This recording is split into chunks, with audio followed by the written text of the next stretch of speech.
Good afternoon, everyone. We're going to get started in just a moment with the November NRS webinar.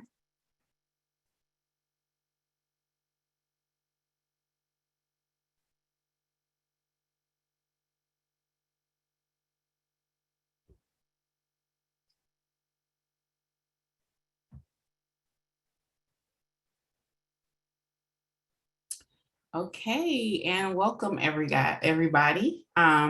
Today we have a nice agenda ready to share some good things with you from NRS with a demonstration. We also are going to be providing an update from the Research and Extension Working Group and the Financial Module Working Group, and hear some updates about the financial report that is due February 1st of 2023. So first, we just wanted to inform everybody that the NRS pages have been updated. We do have a few additions that we just wanted to share so that you all can share the information within your universities and to other people that may need this information. So of course, you are all familiar with the application launch page. That is the NIFA.us.gov, USDA.gov /NRS site.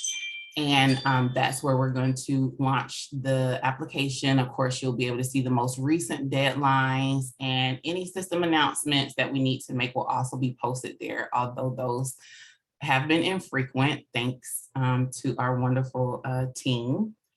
Secondly, we wanted to introduce you to the NRS resources page. And so, following this meeting, we will have a recap recording of the webinar, and that's where all of that information will be held. So that information will be held on NRS, will be posted on the NRS resources page with the recap, the recording, NRS user guides, eAuth user guides, and other things as they come around. We will put that documentation on that site.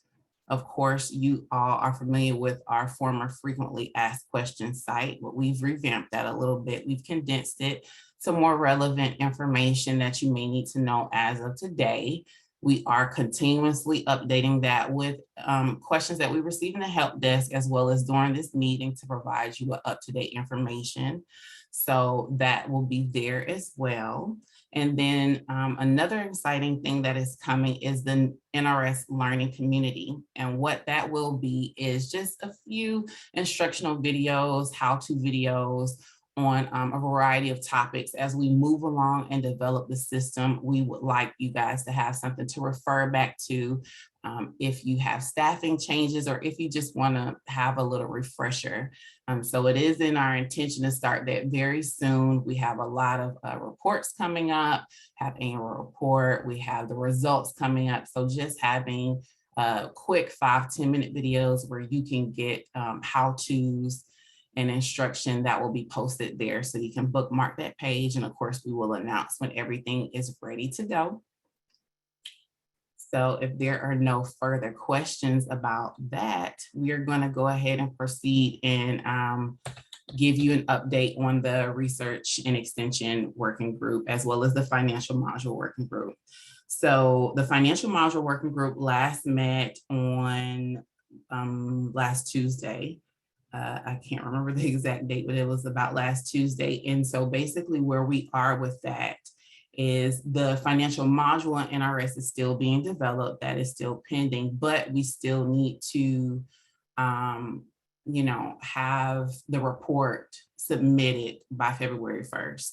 So we talked about a little bit about that process. And so in a few minutes, Alexa's going to come up and provide a more in-depth overview of what that's going to look like in the coming weeks.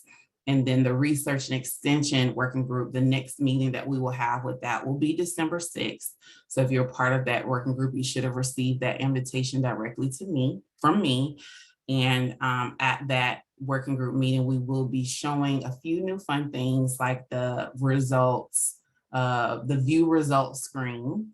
And we will also be showing the full plan of work, because I believe the last time we showed it to the R&E group, it was up to org submission. So you will receive the full plan of work, be able to see all of that.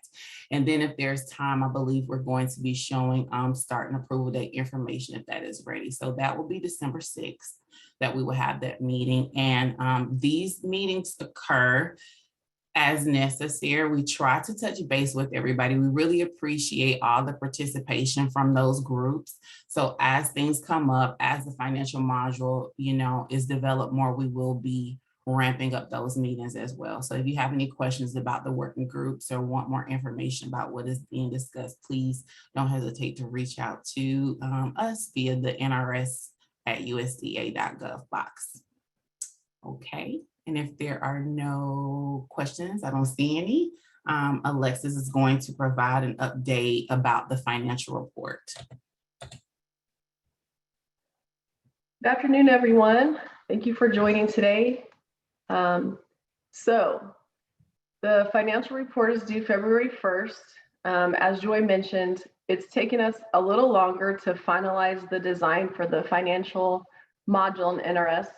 And the reason for that is we're trying to be deliberate. We've gotten a lot of feedback on it, both external and internal, and so we want to get it right. So that being said, it will not be built and final in NRS by February 1st, but we still need the data.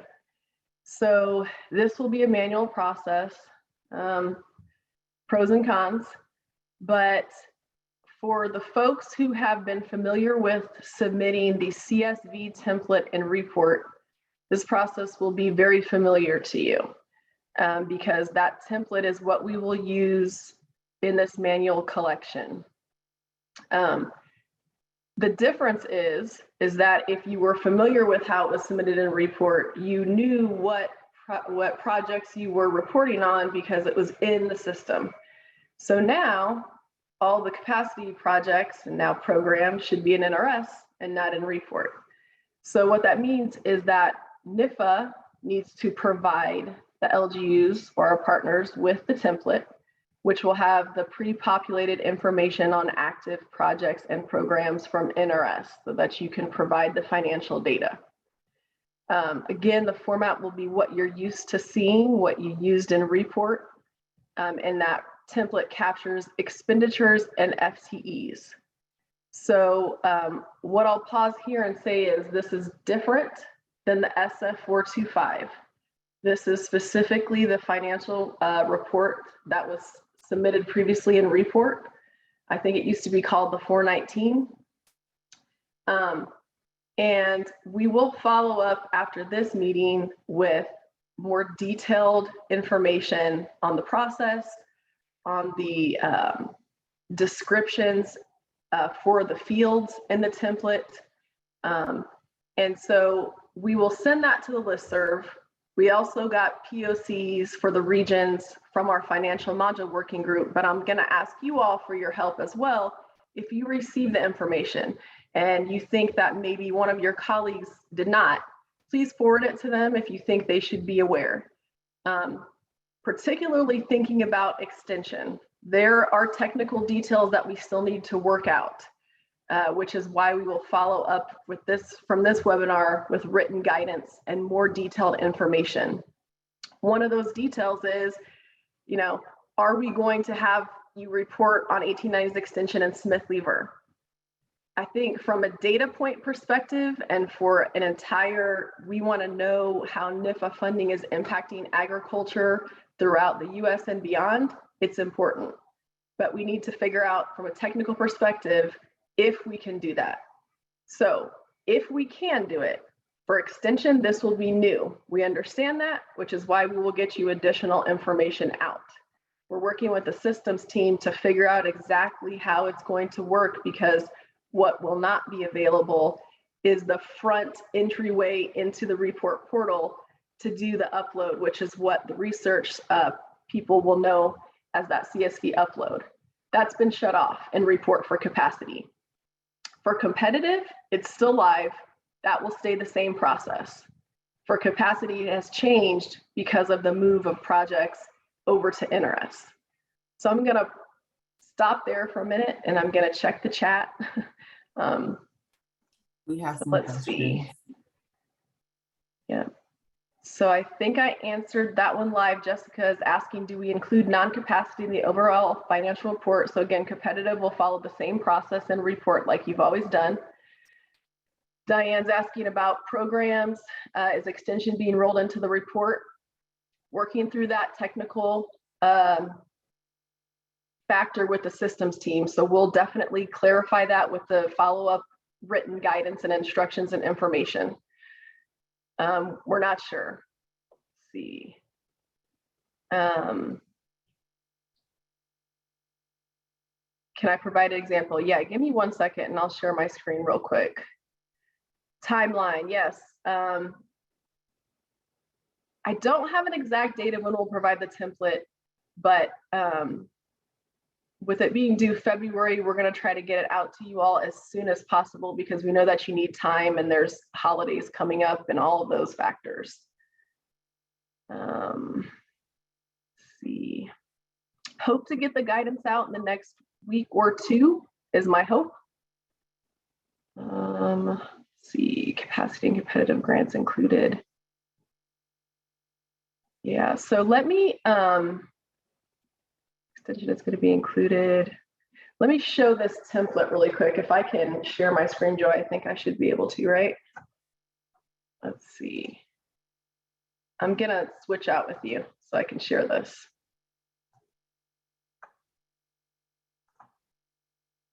Oh, I think it kicked me off.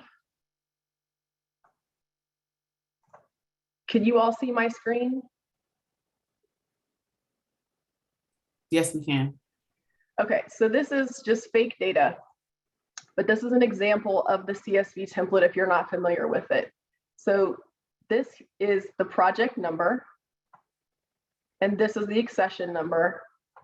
And then the rows across starting here are the funding sources, okay? So these fields here are dollars.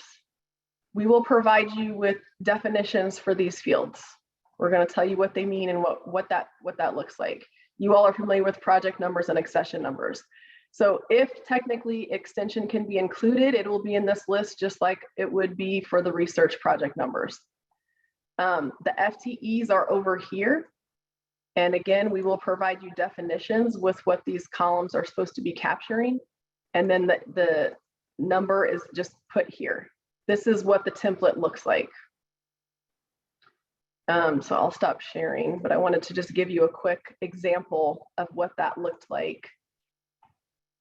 And we recognize that this is not ideal. We would prefer to not have to do it manual. This is the same CSV template. So the question is, will this be an auditable report? Because it's in the same format of the report financial report, which has historically been not auditable. No, it is not auditable. So FTEs are on the sheet, like I just showed in the far columns there. So it's very much a total expenditures by research project, and if extension is included, by extension program. Same with the FTEs. So there's not really categories or anything, it's just for that project or program. Is there a way to communicate this to a non-finance person? Like I said, we hope to get that guidance out to you within the next week or two. If it's not clear, if we can provide additional information for others, please let us know. If you see that there's people who need the information that aren't on the listservs, please pass it on, especially when you're going to be submitting to keep every relevant parties in the loop. Adam is on, so I was backing up a little bit to Casey's question on the due date for competitive. And I believe those financial reports are more around the project's start and end date. So I don't know, Adam, if you're on, if you want to chime in on competitive specifically. The February 1st date is specifically for capacity. Yeah, you can hear me okay? Yes. Okay, good. Yeah, so for the competitive financial reports, we're keeping the same due date that we always have. So that's reporting on the federal fiscal year. So I know that the competitive projects might have different end dates, but they're still due February 1st, and you're reporting on the previously completed federal fiscal year. So in report, we would still be following that February 1st due date, reporting on FY22. Thank you.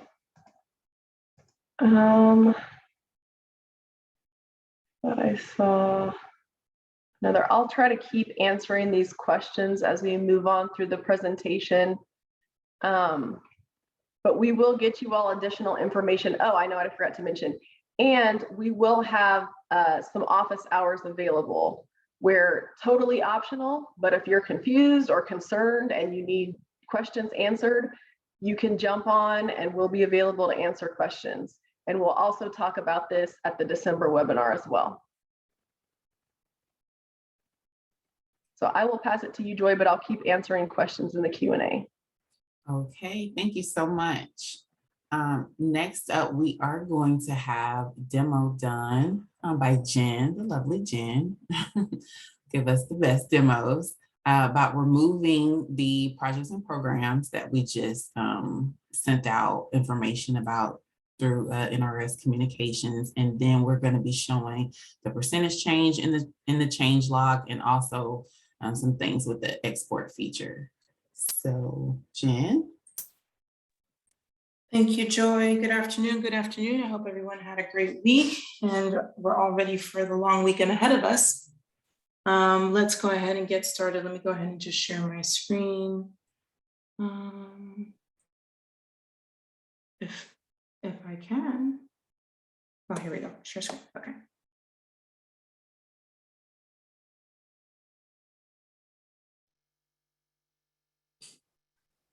Okay. Do you all see my screen? Yeah. Thank you. Thank you, Deborah. Thank you, Joy. Okay, so first up, we're going to go over the remove projects or programs functionality. The functionalities that we're actually going to show you today were already released. I think it was like a couple of weeks ago. I don't remember when, but I'm currently logged in as a director. So I'll just click on the profile on the user link to show you the profile. As you can see here, I'm a director for the Regents of the University of California in, let me make sure that I'm in the right environment first. In UNRS, let me just double check that. Okay. So let me log out and log in as, I just want to log in as a director without the org admin. So let me go ahead and search for that. Should be this person here.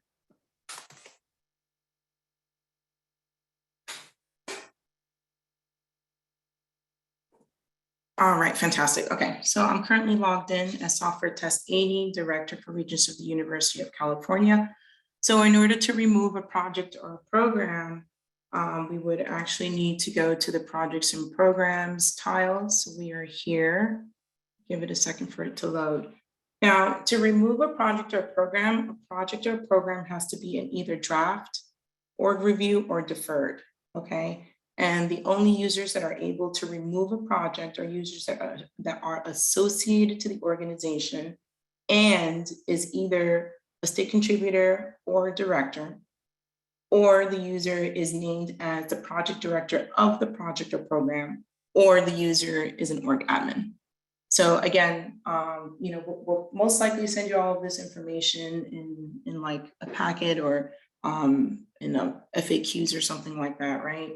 So we can provide that to you later on, but just to repeat that again, users can only remove a project if it's in draft, org review, or deferred.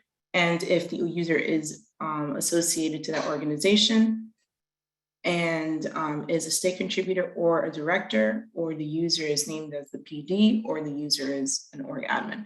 So I'm currently logged in, as I stated before, as a director. So we'll just take this draft project as an example. So I would click on the project title link, and it'll take me over to the individual project view. From here, we'll click the Manage Project button. .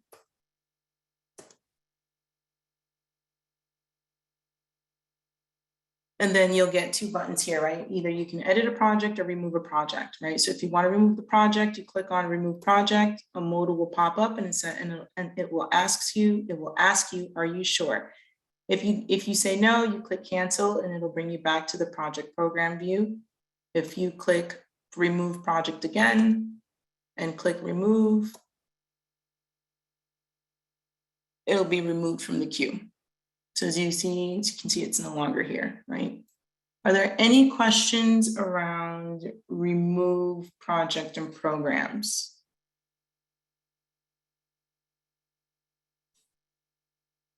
Yes, we have. Does the project director have the managed project and approved projects? So again, so a project can only be removed when it's in draft, org review, or deferred. So once a project has been approved, meaning that it has an approval date, you will not be able to remove a project. And sometimes right now, like if a project is going through the reapproval process, if it already has the approval dates, it cannot be removed. We do have a suggestion that if only org admins can remove a project. So that's something that's a request that we would probably have to talk internally, or with everyone on the team. So I would bring that over to Alexis. I think Alexis will be able to better answer that question. Alexis. Sorry, I'm trying to answer Q&A. Sorry about that. Can you repeat that one more time for me, please? Yeah, so it's not really a question, I'm sorry. It's actually a request. Somebody actually requested or just gave a suggestion around maybe just giving the remove functionality to just org admins. Right, I mean, I believe, and I could be incorrect, but if it is pushed to org review, I believe moving it from that phase to the next is limited to certain roles. One of those, I believe, being organizational administrator already.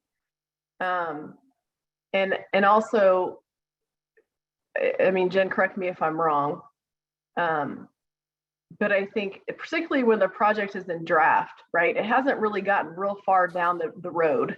And I don't know if you already got to this point of the demo, but once there's an approval date attached in any way, it can't be deleted. So it doesn't matter what role the user has. So I think when it's in draft, it's at such an early stage that I could understand limiting it, and we can definitely consider it. But the project would not have gotten very far along if it's in that stage and never had an approval date, if that makes sense. It's very early. Probably didn't make it all the way through to be fully initiated unless it was put in and then pulled back in a retract. Right. And I can actually show when it's an org review as well. So let me look for org review. So as you can see here, this is a project. Yep, this is a project that's an org review. The project director is Ping. Now we're going to click here, and then we're going to click manage project, and then we can remove that project as well. So again, right, like if you're a state contributor or a director belonging to, for this particular example, right, belonging to University of California, and you're either state contributor or director, you'll have the ability to remove a project. If your name is listed as the project director, you'll be able to remove a project. Or if you're an org admin, you'll be able to remove a project. The only time that you cannot remove a project is when it has the approval dates, like we stated before, or if it's actually declined.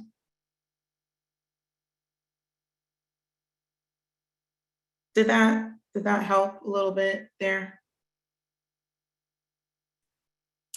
I haven't gotten anything else coming back in, so I think so. We did have another question. Okay. Is it possible to restore a project or program deleted by accident? So I'm guessing if it was like in draft status or one of the statuses where that's possible. So based off my knowledge, no. So once you remove a project, it's been removed and you basically have to start from scratch, right? But that's exactly the reason why we have the remove project, and then you have the modal of are you sure? Like this is like lifeline, right? Are you sure, is that your final answer? And so if it is, then, you click remove. And if not, then you click cancel. But once you click remove, I don't believe you'll be able to get that project back. It may be saved in the database, but to actually get it back, I don't think that's possible. Like from what I know. Okay. And we have Diane with her hand up. Diane. That was a mistake, sorry. Every time I do that, it is no problem. If you do have questions, though, you can put them in the Q&A, or you can raise your hand, and we'll be glad to allow you the opportunity to speak. Thank you. Okay, Jen, if you want to go ahead and proceed. Sure, absolutely. So up next, we'll do the view change log, since we're already on this page.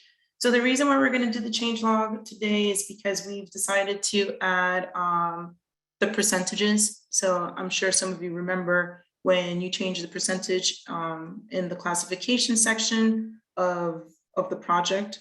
Yes, of the project. Before it wouldn't be reflected in the change log. We addressed that. That was put in the release. So just to give you a quick overview. So I'm going to click on Manage Project to edit my project. I'm going to click Edit Project Details. It'll take me to the Edit Project Program screen. And then I'm going to actually add 2 more. So this is the precondition. So let me set up the precondition before we actually test that percentage change log. So let me just do this. It's 25. It's 25, and then we'll put 50. So we'll save and continue. Back to project program, view change log. Today is the 10th, right? I'm gonna click here. And then we see here that we made the changes made to classification row percentage. It says basically that the 3 that we selected, right, the knowledge area, the field of science, and subject of investigation, and then it shows us the percentage, right? So just to show you like how it would look like without adding any rows, any additional rows, right? So let's click Edit Project Details, and then we'll come down and we'll want to change this up a little bit, right? So let's put 20, and let's put 20, that's 40. So this is 60. Save and continue. Back to project and program, and we click the view change log. November 10th, we'll click the caret, and you can see here it says changes made to classification row percent 20, 20, and then 60. Wait, is that right? 20, 40, yeah, that's right. Any questions around the reflecting the percentages in the change log?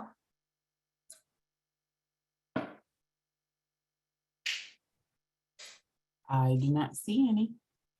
Okay. All right. Last but not least, export. So the reason why we're going to show you the export today is because we added additional fields to the export functionality. So let me go ahead and click that. It's been, so the network has been a little slow today. Oh, never mind. Okay, there it is. So we're going to click save. And then we're going to open it up.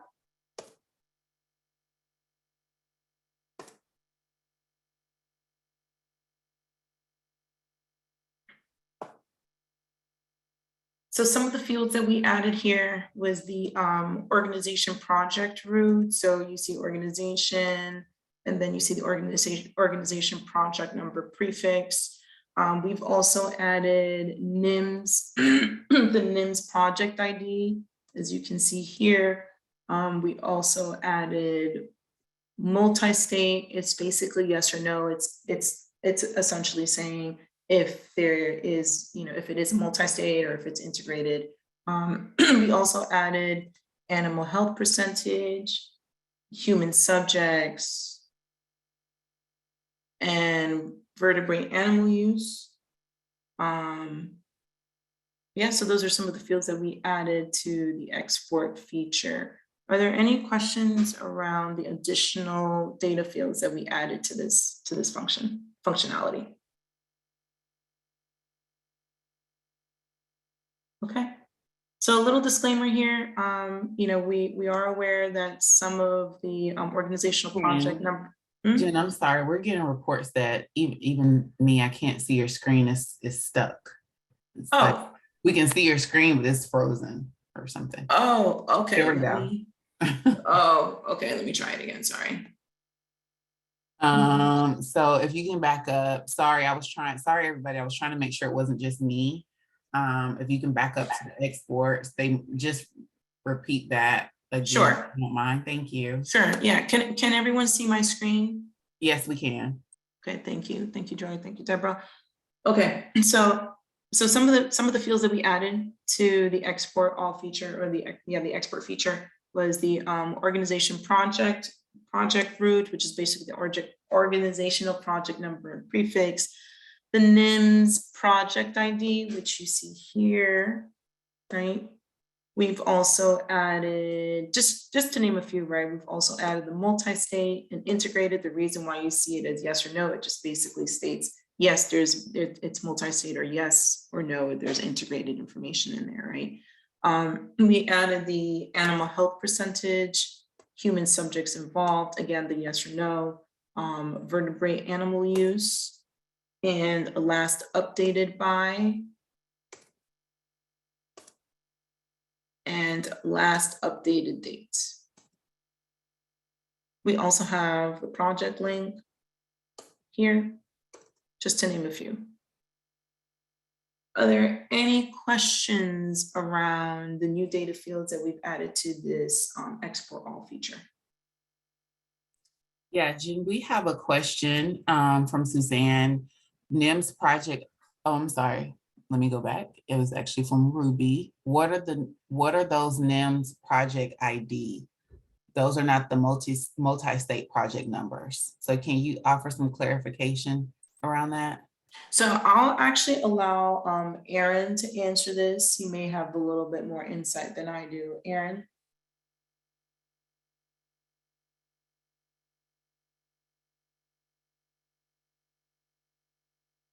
Are you on mute? Okay. So I'm actually not able to provide that information at this time, but I can definitely go back to the team and ask. I think the NIMS project ID is literally just the NIMS number that comes from their database. I could be wrong, but you know, I want to confirm before I actually give you, yes, that's the definite answer.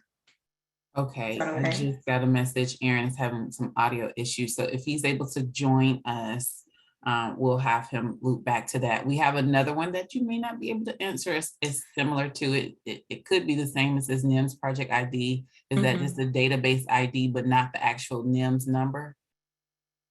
I'm sorry, I can't really answer that either. We'd have Okay. to, oh yeah, we'd have to allow Aaron to answer that, or someone else from the team. I'm sorry about that. Okay. Any plans to add, oh wait, I think it just went away. Any plans to add the export all report a flag? As Diane, can you come off mute? I'm sorry. Yes, hi. I was just saying, are there any plans to add whether or not the project has a result in the database and for what and for which year? That would be awesome. Yeah, I see what you're saying. So that's actually a really good question.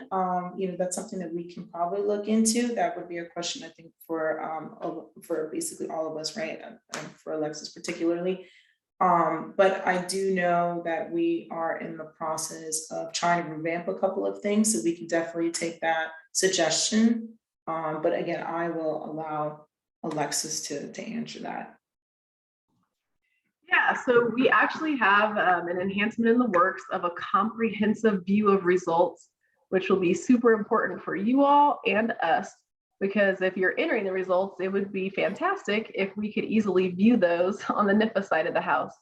And so Joy mentioned it, but we will be previewing sort of what we're thinking or what we're working on to the Research and Extension Working Group. And at a subsequent webinar, we'll definitely share that with you all as well. The export of that information may come a little later, but we definitely want to have the actual ability to comprehensively view results get taken care of first, because that's coming up in March. So we're working on that part first, but we on our team definitely asked about the export when we saw the design. So hope to show that to you all within the next month or two. I'm really excited about it because I think it's going to make it a lot easier to get the results entered, know where the results stand in terms of notifying PDs or however the process works at your institution. So yes, that's a very big priority for us right now, is to work on that view of results in NRS. Thank you, Alexis.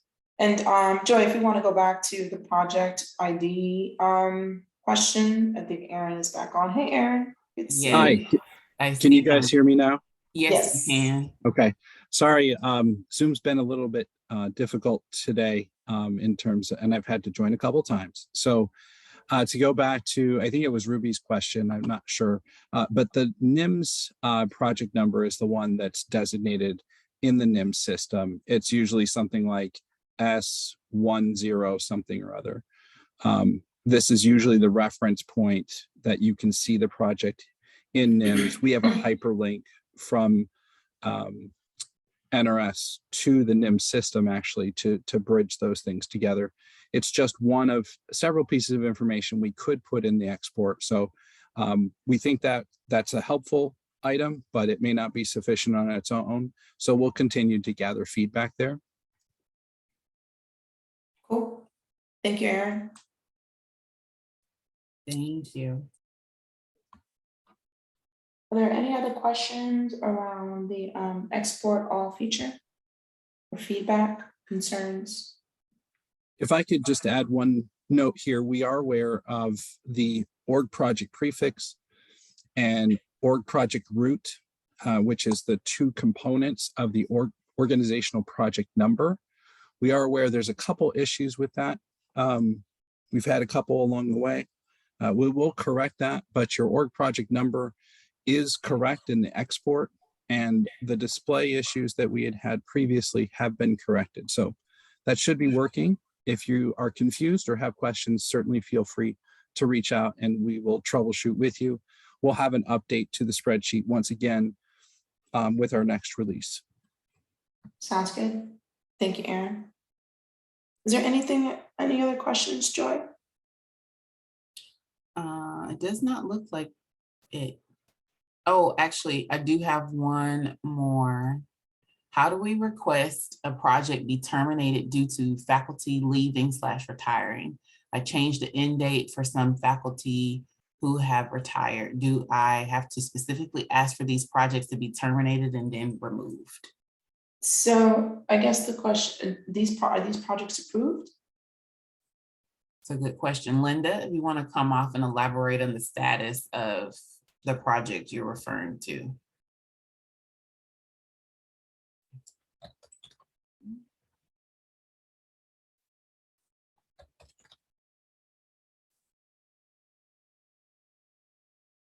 Can we just give both scenarios? I mean, I think so. If it does not have an approval date and it can be in draft or review status, I believe the LGU user can remove it. Correct. Yes. With what you demoed, right? But if it has an approval date, then if you add archive or delete in the title, it's easier to identify, but we can remove those for you on the NIFA side. And in fact, I don't know if this was said earlier, I was answering Q&A, but I believe in the next week or so, we're going to go through and identify those that have archive or delete in the title, that have an approval date, and we'll just remove those for you. Okay, this is Linda, can you hear me? Yes. Oh, okay, sorry. Yeah, so I can just go in and add that in about remove. I just wasn't sure if they were supposed to stay in there still, or once the faculty member's gone, they can just be completely deleted. Linda, could I ask a follow-up? Is this a project that's been active for a few years and you're wanting to close it out because the faculty left? Yeah. Or Okay, so in that case, you do need to close out the project, which means you have to submit a result for the final year that the project was active. So Okay, you don't want to be deleting those. They need to go into the annual report okay, and they need to be closed out. So you're correct to move the date to the termination, when the faculty member left. We have a few things that we will do in the system eventually to label projects as closed out. Of course, one of the requirements for a closeout for projects is the financial form, which we're still building. But in terms of reporting, you certainly should recognize that the final year needs to have a result entered against it. And then that's part of the closeout as well. And the rest will be labeling that we'll start adding. okay, thank you. Yeah, thank you, Linda. Any other questions? Thank you. Let's see. We have this one, if a project director resigns or leave, can we delete the project so we just talked about that. If it hasn't been approved, then yes. If it's in that draft status or that or review status. So I don't see any new ones. Okay, well then I will hand it back to you, Joy. Thank you so much for just coming to the demo, being here. Thank you so much, Jen. We appreciate it. So lastly, we're just going to show you guys the upcoming webinars that we have. So the next one will be December, of course. That's where we will give you more information, the FY 2022 financial report guidance that Alexis was talking about earlier. Then we'll have a little Q&A around that following. We're going to, as she mentioned, have a office hours for the financial report. We do know, especially by then, hopefully we'll know something definitive about the extension programs. And because it is a manual process, we just want to allow like an open opportunity, free space for people to come and ask questions. And that'll be paneled by PARs. So please look out for that invitation to be sent out through the regular NRS communications channel. Then in January, we're going to have reporting guidance and the demo for the research and extension results. So as we go through, I know this winter, spring, a lot of reporting deadlines come up. You can look for to us to have, in addition to those videos that we were talking about earlier, having a space during the webinar for us to provide guidance and hear any questions around that. And then February, we'll talk about the annual report of accomplishments. So if there are any suggestions for future NRS webinar topics, please always email nrs@usda.gov. We can incorporate into the upcoming webinars that we have. This is not a finalized list. So yes, please let us know what you're interested in hearing from us. I do not see any more questions. So I want to thank everybody for their time. Thank you so much. We look forward to seeing you all in December. Thank you, Joy. Thanks. Bye-bye. Bye-bye.